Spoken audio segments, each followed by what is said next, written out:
Salamlar, vaxtınız xeyir olsun. Biz bugün 7-ci coğrafya kitabından bölümü 2-dəki litosferin hərəkəti mövzusunu izahına baxacağıq. Gəlin vaxt itirmədən mövzula tanış olaq.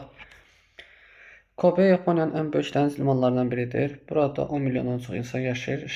Şəhərdə tez-tez güclü zəlzələlər baş verir. 1995-ci ilin yanvar ayında Yaponiyanın Kobe şəhərində 7,3 bal gücündə dəhşətli zəlzələ baş verdi. Zəlzələ zamanı ən çox dağıntı şəhərin mərkəzində və dəniz sahilində oldu. Burada binalar yumşaq süxurlar üzərində dəniz qurudulması hesabına genişlədilmiş ərazilərdə tikilmişdi. Bura qədər mətni oxuduq, gəlin mətni daha yaxından təhlil edək. Artıq biz burada yeni liman adı görürük, Kobe limanı görürük. Biz əvvəl 2 dərslərdən bilirik ki, Niderlandda Rotterdam, Singapurda Singapur limanı, daha sonra Norveçdə Kristiansa limanları haqqında məlumat almışdıq. İndi isə biz Yaponiyanın Kobe limanı və Kobe şəhəri haqqında məlumat alırıq. Dedik, Kobe necə bir yerdir, liman şəhəridir. Burada 10 milyondan çox əhali yaşayır. Şəhərdə dedik ki, tez-tez güclü zəlzələlər baş verir. Ən dəhşətli zəlzələ dedik 1995-ci ildə yanvar ayında 7,3 bal gücündə dəhşətli zəlzələ baş vermişdi. Zəlzələ ən çox demişdik harda baş verdi?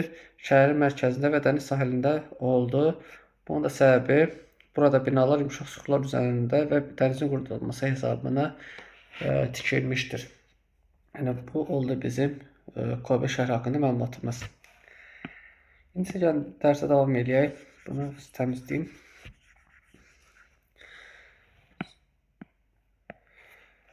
Zəlzələ ocağı Avdazi adasının altında 15-20 kilometr dənlikdə şəhərin altında olan çatda yerləşirdi. Zəlzələ zamanı adanın şimalında yeni çat yaranmış. Şəhərin altındakı çat isə 1,5 metr sağa və 1,2 metr dərinliyə doğru yer dəyişmişdi. Bu zəlzələ Yaponiyada ən güclü zəlzələlərdən biri kimi tarixə düşdü və böyük itkilərə səbəb oldu. Yaponiya bu hadisəni böyük Avdazi zəlzələsi adlandırırdı. Oxuduq, gəlin Avdazi haqqında məlumat alaq. Dedik ki, zəlzələ ocağı harada baş vermişdi? Avdazi adasında baş verdi və ocağın dərinliyi 15-20 kilometr dərinlikdə yerləşirdi. Burada çat haqqında məlumat verib. Çatın dedik ki, çat 15-20 kilometr, yəni şəhərin altında yerləşirdi. Zəlzələ zamanı bu çat 1,5 metr sağa və 1,2 metr dərinliyə doğru yerini dəyişmişdi. Bu zəlzələ Yaponiya tarixində ən güclü zəlzələlərdən biri hesab olunurdu. Yaponiya tarixində bu hadisə böyük Avdazi zəlzələsi adlanırdı. Bu da oldu bizim nəyimiz oldu? Avdazi haqqında məlumatımız. Biz burada 2 coğrafi obyekt öyrəndik. Biri Kobe, ikincisi Avdazi. Biri Kobe şəhəri haqqında və ya Kobe limanı haqqında, ikincisi Avdazi adası haqqında məlumat öyrəndik. İndi isə burada bizə belə bir şəkillər verir. Gəl şəkillərə bax, daha sonra isə suallar cavablandırarıq. Fikir verirsə Yaponiya harda yerləşir? Tavaların toqquşma sərhədində yerləşir. Baxın, Avrasiya tavası, Filippin tavası və Sakit Okean tavasının toqquşma sərhədində yerləşir. Həmçinin burada bəzi şəhərlər göstərib, Tokyo, Osaka, Kyoto və Kobe şəhərlərində göstərilmişdir. Həmçinin zəlzələ olma ehtimalı Osaka, Kobe və Kyoto şəhərlərində baş vermə ehtimalı yüksəkdir. Yəni 3 tavanın toqquşma zonasında yerləşirlər. Həmçinin Tokyoda da zəlzələ olma ehtimalı həddən artıq yüksəkdir. B şəklinə baxaq. B şəklində də bizdə baxın, burada tavalı hərəkət istiqaməti göstərilir. Baxın, kontinent tipli, yəni Avrasiya kontinent tiplidir. Filippin okean tiplidir və Sakit Okeanda okean tiplidir. Fikir verirsə, kontinent tipli, yəni Avrasiya tavası digər 2 tavanın altına alır və sərhədə çıxır. Bu, biz növbəti dərslərdə litosfer tavaları haqqında dərsində buna geniş şəkildə toxunacağıq. Fikir verirsə, litosfer tavası, yəni Avrasiya tavası yuxarı qalxır, okean tavası isə aşağı enir. Bu da oldu B-nin izahı. İndi isə gəlin sualları cavablandıraq. Birinci tapşırıq deyək ki, A, B və B şəkillərinə əsasən sualları cavablandırın. A-da deyək ki, cədvəli tamamlayın və litosfer tavalarının təsvir edən litosfer tavaları və müəyyən etdiyiniz litosfer tavalar hərəkət istiqamətləri və Kobe şəhərinin yerləşdiyi tavanı müəyyən edin. Gəlin eləyək. Birinci, litosfer tavalarının hərəkətini, litosfer tavalarının adlarını gəlin deyək. Baxın, məsəl üçün, Sakit Okean, Filippin və Avrasiya tavaları. Bu oldu bizimlə tavaların adları. Hansı istiqamətdə hərəkət edir? Sakit Okean. Baxın, fikir versək, qərbi istiqamətdə hərəkət edir. Sakit Okean olacaq qərb. Sonra Filippin olacaq şimal-qərb. Baxın, fikir versək. Azimutu mən buradan çəkirəm. Baxın, gör hara gedir? Şimal-qərbə gedir də. Baxın. Şimal-qərbə gedir. Azimutu çəkəndə görürük ki, hara getdi? Şimal-qərbə. Filippin tavası şimal-qərb. Bəs Avrasiya tavası hara getdi? Gəlin. Azimutu çəkir. Azimutu çəkən zaman görürük ki, hara getdi? Cənub-şərqə getdi. Yəni dedik ki, Sakit Okean qərb, Filippin tavası oldu şimal qərb və Avrasiya tavası oldu cənub-şərq istiqamətdə hərəkət etmiş oldu. Bunu təmizləyək. Daha sonra deyir ki, Kobe şəhərinin yerləşdiyi tava müəyyəndir. Kobe şəhəri fikir verirsə, baxın buradadır. Kobe şəhəri Avrasiya tavasında yerləşir. Baxın burada Avrasiya tavasında yerləşir.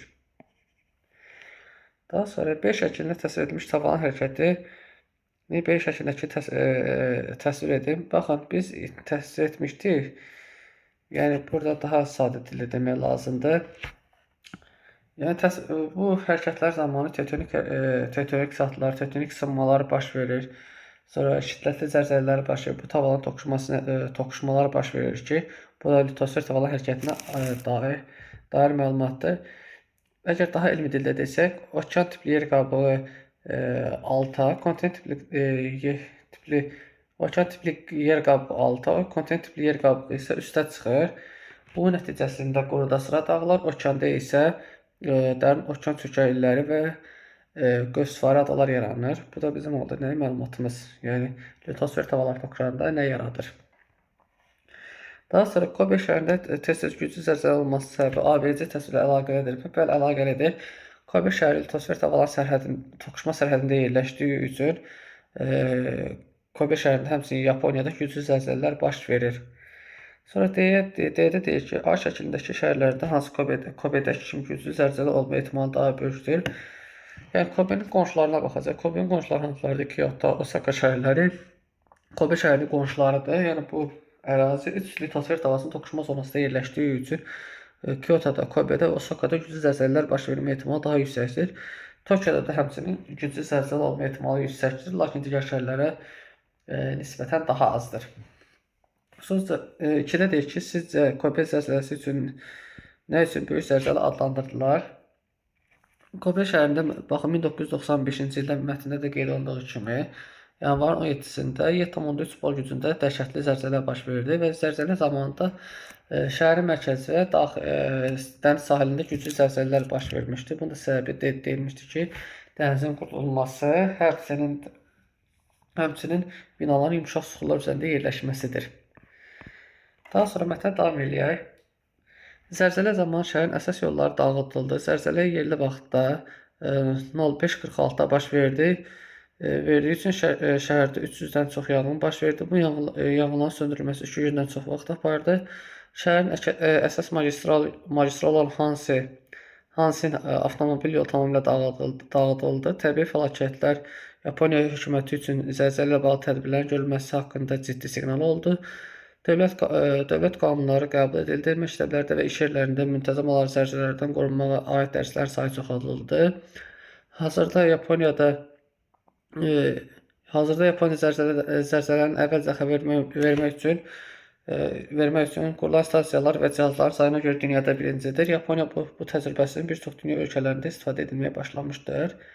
Sonra mətn davam edir ki, Yaponiya Meteorologiya Agentliyi, yəni YMA, hazırda ölkə ərazisində 5000-dən yaxın seysmograf cihazlar quraşdırılıb. Bu cihazlar əhaliyə zəlzələnin bir dəqiqə əvvəl xəbər verməyə imkan verir. Bu sistem sayəsində Yaponiya 2011-ci ildə Fukushima şəhərində baş verən zəlzələni və tsunaminin itkilərin xeyli azaldılmasına səbəb olmuşdular. Bu oldu mətnimiz. Mətn daha yaxından təhlil edək. Zəlzələ zamanı dedik ki, şəhərin əsas yolları dağıldı. Zəlzələ səhər yerli vaxtda 05:46-da baş verdiyi üçün şəhərdə 300-dən çox yanğın baş verdi. Bu yanğınların söndürülməsi 2 gündən çox vaxt aparıldı. Yəni yanğınların baş vermə səbəbi nə olmuşdu? İnsanlar səhər-səhər işə hazırlaşırdılar və bəziləri yemək pişirirdi, bəziləri gigiyenik baxım edirlər. Yəni bu da qazlı və toxlu əşyalardan istifadə edilməsinin çox olmasa gətirib çıxardı və şəhərdə 300-dən çox yanğın baş verdi və bu söndürmə 2 gün vaxt aldı. Daha sonra deyir ki, zəlzələ zamanı hansı avtomobil yolu tamamilə dağıdıldı. Təbii fəlakətlərdən sonra Yaponiya neynədi? Məktəblərdə zəlzələ bağlı dərsləri artırdı. Ölkədə seismoqraf cihazları sayını artırdı. Sonra zəlzələ stansiyaları qurdu ki, bu da itkilərin azaldılmasına səbəb oldu. Həmçinin Yaponiya Meteoroloji Agentliyi ölkə ərazisində 5000-ə yaxın seismoqraf cihaz quraşdırılır və zəlzələ və tsunami bir dəqiqə əvvəl xəbər verməsinə imkan verir. Bu sistem sayəsində 2011-ci ildə Fukushima şəhərində baş verən zəlzələ və tsunami itkilərini xeyli azaltmaq mümkün oldu. Bu oldu bizim məlumatımız. İndi isə gəlin sualları cavablandıraq. Üçüncü sualda deyir ki, C və D şəkillərinin əsasən sualları cavablandırın. Deyir ki, A-da deyir ki, şəkil C-də şəhərin bir hissəsi dağıntıların daha çox digər ərazidən az olması səbəbi nə ola bilər? C-də deyir ki, baxın, C-də deyir ki, dağıntıların daha çox digər ərazilərdən az olması səbəbi ola bilər. Baxın, C-də fikir verisi mətnində qeyd olunur ki, şəhər mərkəzində saat 05:46-da da 300-dən çox yanğın baş verdi. Bunun da əsas səbəbi, yəni indi PDF-də o düşməyib, kitablarda qeyd olunub. Yəni insanlar səhər-səhər işə hazırlaşırdılar ki, bu da yəni elektron qurğulardan, texnoloji qurğulardan çox istifadə olunmuşdu və zəlzələ zamanında həmin texnoloji qurğular sıradan çıxdı və böyük yanğınlara səbəb oldu və şəhər mərkəzində ciddi yanğınlara baş verdi. Lakin şəhər ətrafında, şəhər kənarı ətraflarında isə yaşayış nisbətən daha az və insan fəaliyyəti daha az olduğu üçün şəhər mərkəzinə nisbətən daha az yanğınlar baş verdi.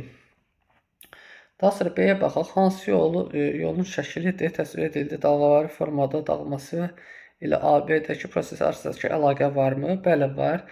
Yəni AB-də tektonik hərəkətlər göstərilmiş, litosfer tavalarının toqquşması göstərilmişdir. Bunun nəticəsində litosfer tavalar toqquşan zaman tektonik satlar yaranır, sonra zəlzələlər yaranır, torpaq sürüşmələri baş verir, tsunami yaranır ki, bu da yollarla yanaşı həmçinin iqtisadi sosial obyektlərin dağılmasına gətirib çıxarır.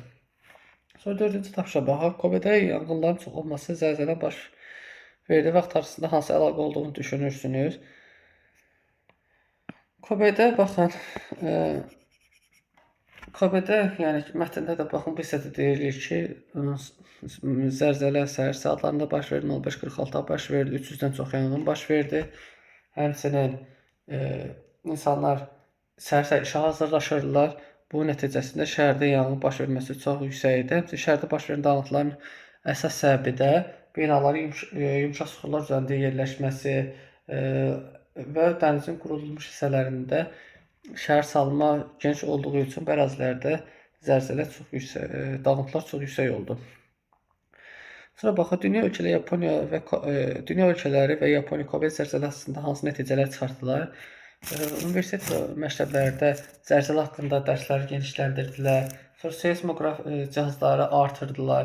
Seismoloji stansiyaları artırdılar ki, bu da zəlzələnin və təbii fəlakətlərin nəticəsində əhali itkisini və digər dağıntıların qarşısını almağa şərait yaradır. Sonra 6-ya baxaq. Sizcə Yaponiya zəlzələdən sonra qəbul etdiyi qanunlar nə ilə bağlı idi? Təbii ki, qeyd olunduğu kimi insan itkisini azaltmaq, daha sonra itkiləri azaltmaq, sonra iqtisadi xərclərdən qaçmaq kimi bunu qiymətləndirmək olar. Bu da oldu bizim 6-cı sualın cavabı. Videonu izlədiyiniz üçün təşəkkür edirəm. Kanala abunə olmağı unutmayın. Gələn videolarda görüşəndə hələlik.